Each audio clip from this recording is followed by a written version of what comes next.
नमस्कार दोस्तों, आज हम वापस आए हैं एक और घटना के साथ जो कि हुई थी रामपुर बरेली में। अब इस घटना की शुरुआत कुछ यूँ होती है कि एक नए जोड़े मतलब नए शादी किए हुए 2 जोड़े जिसमें लड़की का नाम शिल्पी मिश्रा होता है और लड़के का नाम हर्षित मिश्रा होता है। शादी इन लोगों की लव मैरिज होती है क्योंकि ये लोग एक साथ पहले कॉलेज में पढ़ते थे। शिल्पी पढ़ने में कमज़ोर थी पर हर्षित पढ़ने में बहुत अच्छे थे। हर्षित अच्छे घर का लड़का था, अच्छा खासा उसका पापा का बिज़नेस चलता था और वो बहुत पैसे वाले घर का लड़का था। वहीं शिल्पी, उसके घर वाले बहुत ही शकी टाइप के थे और बहुत ही मतलब चोर टाइप के थे, जो उनको मिल जाए वो सब चुरा के सब बेच खाएं। कुछ इस तरह के उनके घर के लोग थे। पर जब उन्होंने देखा कि शिल्पी ने कुछ ऐसे लड़के को फंसा रखा है जिसके पास पैसे की कोई कमी नहीं है, वो पैसे वाले घर का लड़का जिसके बाप का बिज़नेस हर जगह चलता था और उसने पढ़ाई में अच्छे होने के बावजूद भी अपने पापा के कहने पर चल के उसने भी बिज़नेस किया। जब उसने बिज़नेस किया तो उसके ही अलग पैसे आने लगे और वो अपनी तरफ से भी मजबूत हो गया।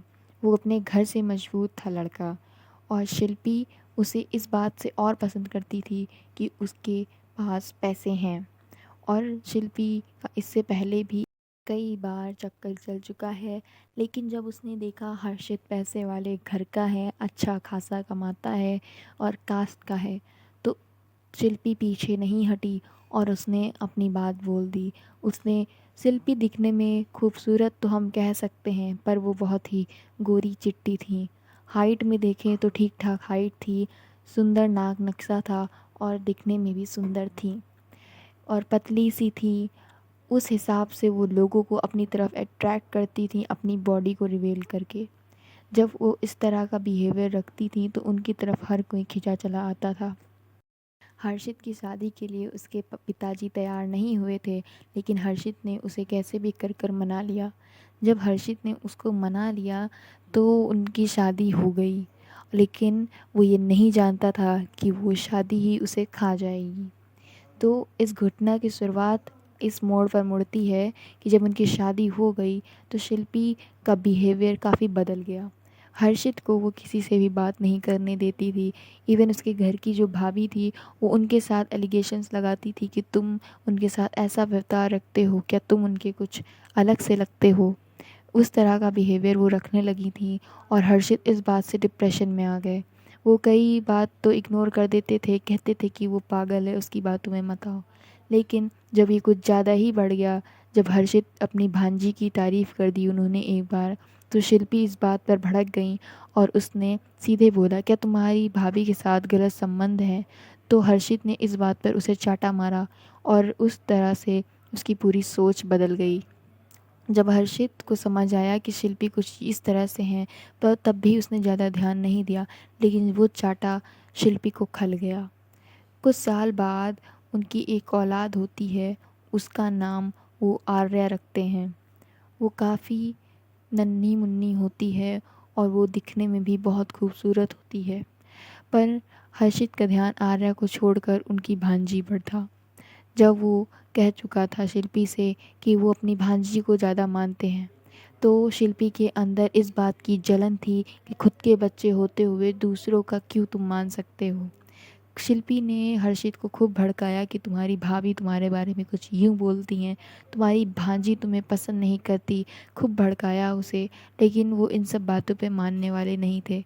शिल्पी ने एलिगेशंस लगाए कि तुम्हारी भाभी के साथ ऐसे संबंध हैं, ऐसा तुम करते हो, ऐसा बिहेव करते हो, ऐसे उन्हें हाथ लगाते हो। तो इस बात से हर्षित बहुत ही गंभीर और काफ़ी ही दुखी रहने लगा कि उसके बारे में कुछ यूँ सोचती हैं। शिल्पी ने मना कर दिया कि तुम घर में किसी से भी नहीं बोलोगे अपने मम्मी को छोड़कर। तो शिल्पी की इस बात को वो इतना सीरियस ले चुके थे कि हर्षित ने अपने घर में बोलना छोड़ दिया किसी से भी। जब उसने घर में अपने बोलना छोड़ दिया तो उसका बिहेवियर सब ने नोटिस किया, लेकिन किसी ने कुछ नहीं कहा। लेकिन एक दिन उनकी भाभी की एनिवर्सरी थी और उसने अपनी भाभी जो थी उसकी, उसने कहा कि ये हर्षित तुम्हारे बिहेवियर को क्या हो गया है, ना पैर छूना जानते हो ना सीधे मुंह बोलना जानते हो। हर्षित बस हँसा हल्का-सा और चलता चला गया। शिल्पी पीछे से ही आँख दिखा रही थी और वो कुछ नहीं बोली। जब उसकी भाभी ने इस बिहेवियर को नोटिस बहुत दिन तक किया, तो उसने शिल्पी से पूछा, क्या कोई हम लोगों से बात हो गई है? कोई बात बुरी लग गई है? जो इस तरह का बिहेवियर हम लोगों को दिख रहा है और ना वो हमसे बोलता है और ना ही कुछ कहता है। तो शिल्पी ने कहा, पता नहीं अपनी ही टेंशन में रहते हैं और ना किसी से बोलते हैं और ना कुछ होता है। शिल्पी के अंदर बहुत खुश थी कि ये उनके कंट्रोल में था और इस बात से वो बहुत ही बेहद खुश थी। शिल्पी का मन था कि वो अपने इस घर को छोड़कर अपनी भाभीयों से दूर होकर वो कहीं और रहे, जहाँ वो अकेले सिर्फ वो और हर्षित रहे और उसकी बिटिया रहे। उनकी वो चाहती थी कि वो अलग रहे तो इसका शासन चल सके, लेकिन हर्षित डिप्रेशन में जा चुका था। वो डिप्रेशन का शिकार कुछ इस तरह हुआ है क्योंकि वो हर बात में शक करती थी और कुछ भी नहीं कहने देती थी किसी से भी। जब इतनी सारी चीज़ें इतना ज़्यादा बढ़ चुका तो हर्षित शराब पीने लगा। उसके अंदर इस बात की टेंशन आ गई कि अगर मैंने कुछ नहीं किया तो ये मुझे खा जाएगी। हर्षित और उसका बिज़नेस दोनों ही धीरे धीरे गिरते चले जा रहे थे, दोनों ही लॉस में आ रहे थे। हर्षित काफ़ी डिप्रेशन में आ गया उसके एक बिज़नेस की तरफ से और रोज़ रोज़ शिल्पी के तानों की वजह से। वो चाहती थी कि वो अलग रहे, इस बात का वो प्रेशर बना रही थी, पर हर्षित इस बात को सुनकर रोने लगता था और बहुत शराब पीता था। एक दिन हर्षित जब काम पर जा रहा था तो शिल्पी ने उसे रोक कर सुनाने लगा, कहने लगी कि तुम इस काम को छोड़ क्यों नहीं देते, हमें कहीं अलग रहने जाने दो और हम अब नहीं चाहते हैं कि यहाँ रहें। लेकिन इस बात से हर्षित बिल्कुल भी एग्री नहीं किया और उसने सिर्फ चिल्ला कर बोल दिया, कहा कि तुम्हें समझ नहीं आता है कि मेरे अंदर कितनी टेंशन है, फिर भी तुम मेरे पीछे इतना पड़ी हो, मैं अपने घर परिवार को छोड़कर कैसे जाऊं। लेकिन शिल्पी ने कहा कि घर परिवार ये नहीं, घर परिवार सिर्फ मैं और मेरी बेटी है तुम्हारे लिए, और कोई नहीं।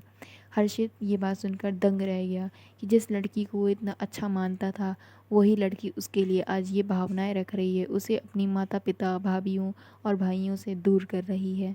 हर्षित ये बात सोचकर और भी ज़्यादा दुखी हो गया और वो कुछ नहीं बोला, उल्टे पैर चला गया। बात कुछ यूँ होती रही। फिर उसके बाद शिल्पी के मोहल्ले में एक नया लड़का आया जिसका नाम अमन था। उसकी एज 35 या 30 साल की थी। वो लड़का तो नहीं, आदमी कहेंगे हम उसे। और जब वो उसकी गली में रहने लगा तो उसे काम की सख्त ज़रूरत थी। काम के नाम पर शिल्पी के घर के नीचे ही फैक्ट्री थी जो कि बैंडेज की थी। वहाँ पे वो काम करने आने लगा और शिल्पी उसे देखकर बहुत ही प्रभावित हो गई क्योंकि वो लंबा चौड़ा खूबसूरत था। शिल्पी उसकी तरफ भागने लगी। जब भी वो रेलिंग पर खड़ी होती वो सिर्फ उसी को निहारती, दूर से उसे देखती और हर्षित की सारी ही दिक्कतें भूल कर वो उस पर फोकस करने लगी थी। हर्षित भी अपनी टेंशन में उस पर ज़्यादा फोकस नहीं दे पाता था, तो इस वजह से वो इस बात का फ़ायदा उठाती थी। अमन ने देखा कि शिल्पी उन्हें देखती है तो अमन ने एक दिन उन्हें इशारे से बुलाया और वो चाय देने के बहाने आगे बढ़ती हैं। वो अमन उसको अपना नंबर उस टेबल पर रख के छोड़ देता है और शिल्पी उसे अपनी मुट्ठी में दबा कर ले जाती है और फिर उनकी बातें शुरू हो जाती हैं। जब बातें शुरू हो जाती हैं तो उनका दिमाग हर्षित से हटकर सिर्फ उस पर होता है। अमन के साथ उनके बहुत सारी बातें होती हैं और यहाँ तक घर से भाग जाने की भी बातें चलने लगती हैं। जब ये सब 1 साल से ज़्यादा बढ़ने लगा तो हर्षित का बिल्कुल ही दिमाग फ्रेश होने लगा क्योंकि शिल्पी उससे अब कुछ नहीं कहती थी। जब उनका दिमाग फ्रेश हो गया तो वो बहुत खुश रहने लगा और वो ये नहीं जानता था कि उसके पीठ पीछे बहुत कुछ हो रहा था। एक दिन जब घर पर सब लोग नहीं थे, इवेंट में गए थे, तो क्या हुआ कि अमन को शिल्पी ने घर पे बुलाया। हर्षित काम पर था और घर पर सिर्फ वो थी और नीचे फैक्ट्री चल रही थी। अमन आया और उनके साथ गलत काम किए। हर्षित भी उसी टाइम पर आ गया, उन दोनों को रंगे हाथ पकड़ लिया। शिल्पी इतना घबरा गई देखकर कि उस पर उन्होंने वार कर दिया। एक अपने वास से, फ्लावर पॉट से उन्होंने वार कर दिया कि वो हर्षित तुरंत गिर पड़ा नीचे। वो बेहोश हो गया। तो क्या किया कि उन लोगों ने उसको उसके शरीर को काट के हर जगह दफना दिया। और जब ऐसा हुआ तो उनके हाथ और कपड़े स्टेन हो गए, उन पे सब पे दाग पड़ गया। तो वो उनके जो कपड़े थे वो फेंके गए वहाँ पे प्लॉट में। उन्होंने दोनों ने प्लॉट में अपने कपड़े फेंक दिए। तो वो देख लिया उन आस पड़ोस वालों ने, तो आस पड़ोस वाले ने पुलिस को बता दिया। पुलिस को जब बता दिया पुलिस आई और उन्होंने उनके घर पे शिल्पी के घर पे पूछा, तो शिल्पी के घर वालों ने कहा उन्होंने हर्षित को 2 दिन से नहीं देखा। जब ये बात हुई तो शिल्पी से पूछा गया तो शिल्पी इतना घबरा गई थी कि उन्होंने अपना जुर्म कबूल किया और कहा कि उन्होंने हर्षित को दफना दिया है। बात पर बहुत रोना-धोना शुरू हुआ और बहुत मारपीट हुई। जब ऐसा हुआ तो अमन को भी तुरंत बुलाया गया और उसने भी अपना जुर्म कबूल किया। दोनों को ही कैद हो गई, उम्र कैद हो गई और दोनों के साथ ही बहुत अच्छा हुआ। इससे हमें यही सीख मिलती है कि बिना सोचे समझे कभी अपने घरवालों की बात सुननी चाहिए। नमस्कार, धन्यवाद, मिलते हैं नेक्स्ट वीडियो में। तब